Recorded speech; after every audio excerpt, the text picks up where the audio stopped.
हालांकि बुरे काम तो जदों भी करिए तो बुरे ने, पर पिछले महीने जो गुजर गया वो करिए तां भी बुरे ने।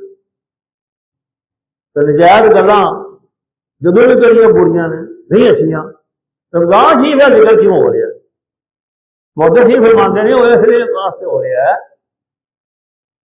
कि रमजान शरीफ के जिन्हें बुरे काम किए ने, नजायज काम किए ने, उन्हें रमजान शरीफ का एहतराम नहीं किया।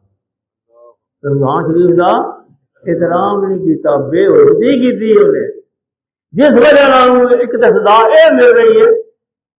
रमजान शरीफ का एहतराम की है कि रमजान शरीफ के छड़ा खाना पीना ना छे, एक तो खाना पीना छी देना, बुरिया गल्लां भी छड़ दे ते बुरे काम भी छड़ दे। तफसील आपको फिर अगों कर ली होगी किन्नी किन्नी बनती बुरा काम केड़ा केड़ा, वो भी छड़ दे। अगर नहीं छड़ता तो उन्हें माए रमजान का एहतराम नहीं किया। ਉਹਦੇ बारे हजूर फरमाते ने सल्लल्लाहु अलैहि वसल्लम, जिन्हें नहीं ना एहतराम किया माए रमजान का, एक तो उन्होंने लभन का खली लगा सवाए भुख ते प्यास दे, दूजा पूरा साल अगले साल रमजान तक अल्लाह ते ओदे फरिश्ते ओदे ते लानत भेजते रहन।